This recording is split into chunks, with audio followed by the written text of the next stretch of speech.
काली नजर। माँ, माँ। अरे क्या माँ माँ कर रहा है? बकरी का बच्चा है क्या? अरे माँ, मजाक छोड़ो। मुझे फाइनली वो मेन चौराहे वाली दुकान मिल गई है।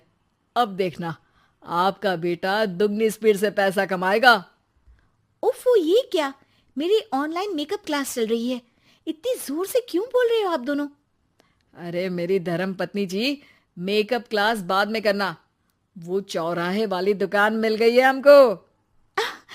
अरे वाह! रुको, मैं अपनी माँ को फोन लगाकर बता देती हूँ। अरे मैं भी अपने रिश्तेदारों को बता देती हूँ। कितनी खुशी की बात है। हाँ हाँ, मैं भी अपने दोस्तों को बता देता हूँ। 1 हफ्ते बाद रजिस्ट्री है। बस, घर में खुशी का मौका था। उन तीनों ने अपने अपने फोन उठाए और लोगों में बात फैलाना शुरू कर दिया। और रही सही कसर, श्वेता बहू ने अपने पड़ोस में सबको बताकर कर दी। अरे वर्मा आंटी, अब हम भी जल्दी कार ले लेंगे। घर का रेनोवेशन होगा और ठाट से रहेंगे हम भी। अरे, ऐसा क्या हुआ? लॉटरी बाटरी लग गई है क्या? अरे, इस बार चौराहे वाली मॉल में हमको भी दुकान मिल गई है। दुकान नंबर 21, जो एकदम चौराहे पर है। अब ग्राहक बढ़ेंगे तो आमदनी भी बढ़ेगी ही ना। अरे वाह, कितनी खुशी की बात है। मैं बहुत खुश हूँ तुम्हें इतना खुश देख के। बाकी एक बात कहूँ, सबको मत बताते फिरना। किसी की नजर लग जाएगी तो खुशी की खबर वापस लौट जाएगी। हैं? ऐसे थोड़ी ना होता है। अब डरा रही हो। अरे सही कह रही हूँ। काली नजर कहते हैं इस चीज को, जब आप किसी को कुछ बताओ और वो काम बिगड़ जाए। अरे लेकिन मैं तो। तुमने सबको बता दिया ना? हाँ, फोन लगा लगा के। हम्म, अब बच के रहना। काली नजर बड़ी खतरनाक होती है। श्वेता इतनी खुश रहती है कि वो वर्मा आंटी की बात पर ध्यान ही नहीं देती, जबकि पड़ोस में और भी लोगों से खुशी की खबर शेयर करती रहती है। अगले दिन राजेश बहुत दुखी होकर घर आता है। अरे बेटा, क्या हुआ? मुंह क्यों सूजा हुआ है? मधुमक्खी ने काट लिया क्या? माँ, वो दुकान किसी और के पास चली गई। किसी ने ज्यादा भाव लगा दिया। अरे पर बात तो आपसे हुई थी ना उस दुकान वाले की। हाँ, आज मैं टोकन अमाउंट देने गया था, तब मुझे पता चला। कोई आकर सुबह मुझसे पहले ही ज्यादा अमाउंट दे गया। हम्म, काली नजर। क्या? क्या कहा? वर्मा आंटी ने समझाया था कि किसी को बताना मत, वरना काली नजर लग जाएगी। अच्छा, तुम्हें उनकी बात मान लेनी चाहिए थी। उनकी बात मान लेती, लेकिन उसके पहले ही सबको बता चुके थे ना हम तीनों। अरे अगली बार से ध्यान रखेंगे। कोई भी नई चीज होगी तो किसी को नहीं बताएंगे। तीनों कुछ दिन ऐसे ही रहते हैं, पर एक दिन श्वेता को एक मेल आता है। राजेश, मेरा ऑनलाइन मेकअप कोर्स कंप्लीट हो गया। अब मैं खुद का पार्लर खोल सकती हूँ। अरे वाह, अपने मोहल्ले में ही खोलते हैं। ये जो घर के सामने दुकान है ना, वहीं। हाँ, यहाँ सस्ती भी मिल जाएगी। अगले दिन श्वेता वर्मा आंटी के पास जाती है, मिठाई का डब्बा लेकर। अरे आओ आओ, कैसे आना हुआ? जोर से नहीं बोलूंगी। वो सामने वाली दुकान है ना, वहां मैं अपनी पार्लर की दुकान खोलने वाली हूँ।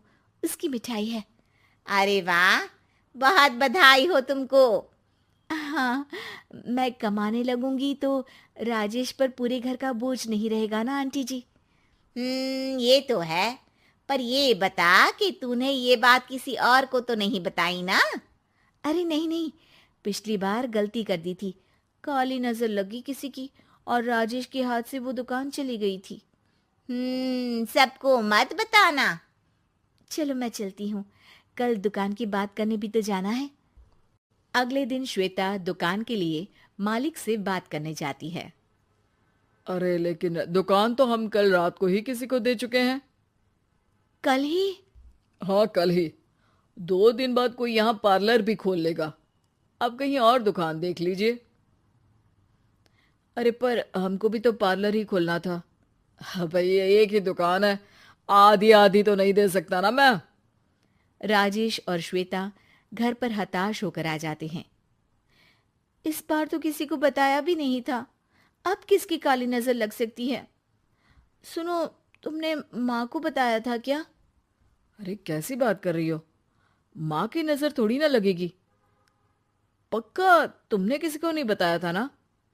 सिर्फ वर्मा आंटी को बताया था, उन्होंने ही मुझे किसी को नहीं बताने को कहा। अरे यार, तुम भी सही हो। मेरी माँ को नहीं बताने को कह रही हो, पर वर्मा आंटी को बताना तुम्हें जरूरी लगा। अरे वर्मा आंटी ने ही तो काली नजर के बारे में बताया था ना, वो हमेशा हमारा भला ही तो चाहती है। मेरी माँ भी हमारा भला ही चाहती है। अरे पर चिल्ला क्यों रहे हो? बात नहीं कर सकते क्या आराम से? नहीं आता हो आराम से बात करना, और करना भी नहीं चाहता हूं मैं। दुकान जाने का दुख गुस्से में बदल गया था और राजेश और श्वेता में बात बंद हो गई थी। 2 दिन बाद मोहल्ले में पार्लर का इनॉग्रेशन हुआ, जिसमें मोहल्ले के सभी लोगों को बुलाया गया, पर श्वेता, राजेश और माँ नहीं जाते। माँ, अंदर आ जाओ, क्या देख रही हो? अरे नया पार्लर देख रही हूं अपने आंगन से। देखो, माँ को दूसरे का सुख देखने में कितना मजा आ रहा है, मेरा दुख नहीं दिख रहा इन्हें। यह मेरा पार्लर भी तो हो सकता था। अरे चुप रहो यार, हर बात में लड़ाई क्यों ढूंढ रही हो? राजेश और श्वेता फिर बहस करने लगते थे। तभी माँ ने दोनों को बाहर बुलाया। अरे जरा देखो तो, दुकान चलाने वाले का बोर्ड पर नाम क्या लिखा है? श्रुति वर्मा। गाड़ी निकाले बेटा, हमें कहीं जाना है। काली नजर का इलाज कराने? राजेश अपनी बाइक निकालता है। तीनों ट्रिपलिंग कर रहे हैं। माँ राजेश को उस मॉल वाली दुकान पर लेकर जाती है जहां राजेश अपनी दुकान खोलने वाला था। यही दुकान लेना चाहता था ना तू? हाँ, पर इनको भी दुखी करने लेकर आई हो क्या यहाँ पर दुकान दिखाकर? वहां काफी नहीं था?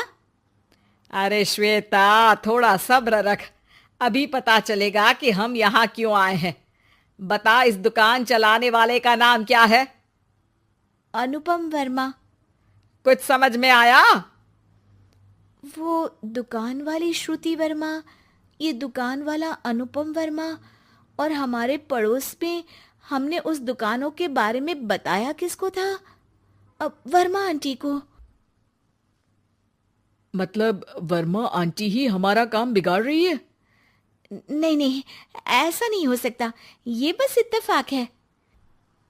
राजेश अपना फोन निकालता है और श्रुति वर्मा और अनुपम वर्मा के नाम फेसबुक पर सर्च करता है, जहां ये दोनों ही वर्मा आंटी के रिश्तेदार होते हैं। श्वेता को समझ में आ जाता है कि वर्मा आंटी की ही नजर काली नजर है। अब क्या करना है? कोई भी खुशी की खबर हो तो काली नजर से बचना है, यानी वर्मा आंटी से बचना है। अरे पर मुझे ये समझ में नहीं आया कि वो हमारे साथ ऐसा क्यों करेंगी। अरे बेटा, एक सीख है, दूर के आदमी को आपकी तरक्की से कम परेशानी होगी, पड़ोसी को ज्यादा। दोनों माँ की बात में हामी भरते हैं और अगला काम चुपचाप करने की कसम खाते हैं, ताकि आगे से वर्मा आंटी